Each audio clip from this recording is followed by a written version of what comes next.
आणि लोक न्यायालयाने शिवसेना ही सन्माननीय एकनाथराव शिंदेजींची आणि राष्ट्रवादी ही अजितदादा पवारांची आहे, यावर शिक्कामोर्तब केलेला आहे। आज या ठिकाणी लोकार्पण झालेलं आहे।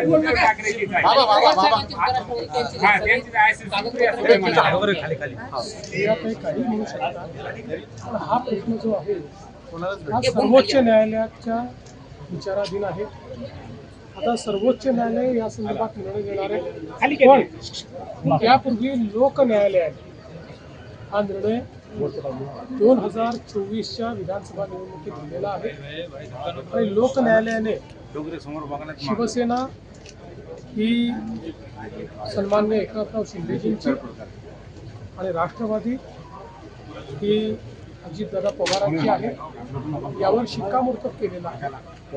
ठीक आहे, आता सुप्रीम कोर्ट काय करतात याकडे सगळ्यांचं लक्ष आहे। सुप्रीम कोर्टही हाच निर्णय दिला अशी आम्हाला अपेक्षा आहे। अधिवेशनाची सूचना जारी केलेली आहे। पहिल्यांदा जातनिहाय माहितीची नोंद त्याच्यामध्ये भरली जाणार।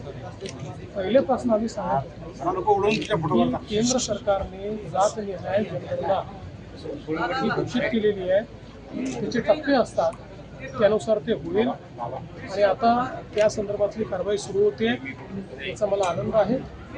एक खूप मोठी मागणी अनेक वर्षांपासून होती, कुठल्याही सरकारने कधीच ती मान्य केली नाही, पण मोदी सरकारने ती मान्य केली, त्याबद्दल मी मोदी सरकारचे मनापासून आभार मानतो। आज या ठिकाणी प्रकरणी शरद पवार साहेब आज प्रत्यक्ष पाहणी दौरा करतायत आणि त्यांनी ट्विट सुद्धा केलेलं होतं। त्या ट्विटला मी उत्तर दिलेलं आहे। पवार साहेब ज्येष्ठ नेते आहेत, ते नेहमी महाराष्ट्राच्या हिताचा विचार करतात, म्हणूनच त्यांच्यापर्यंत चुकीची माहिती जाऊ नये या दृष्टीनं खरी माहिती मी त्या ठिकाणी दिली। सर्वात जास्त कंपन्या महाराष्ट्रात सुरू झालेल्या आहेत, सर्वात जास्त फंक्शनल कंपन्या महाराष्ट्रात आहेत। ज्या नॉन फंक्शनल कंपन्या आहेत, ज्या कधी सुरूच होऊ शकलेल्या नाहीत, त्याचा आकडा देऊन काही लोक फसवेगिरी करतात। मात्र आता माझ्या ट्विटनंतर सगळ्या गोष्टी समोर आल्या आणि चाकणचा जो विषय आहे तो निश्चितपणे गंभीर आहे, तो आम्ही गांभीर्याने घेतलेला आहे। असं लक्षात येतं आहे की 5-7 एजन्सीजमुळे त्याचा कोणी वाली नाही आहे, त्यामुळे जिल्हाधिकाऱ्याला त्याचा वाली करून त्यांच्या अंतर्गत सगळ्या एजन्सीजचं कॉर्डिनेशन करण्याचा आम्ही प्रयत्न करतो आणि त्यातनं तिथले ज्या काही समस्या आहेत त्या आम्ही दूर करू।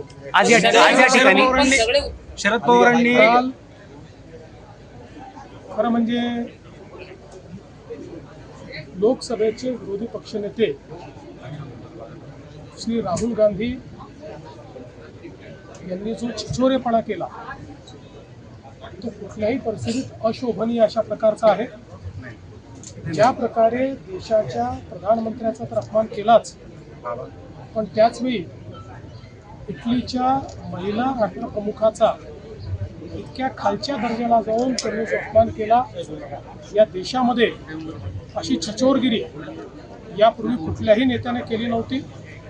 गल्लीतले नेते देखील अशा पद्धतीने वागत नाहीत।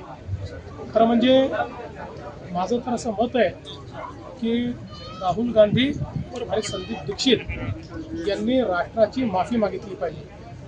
कल भारत की लोकसभा के विपक्षी नेता और कांग्रेस पार्टी के नेता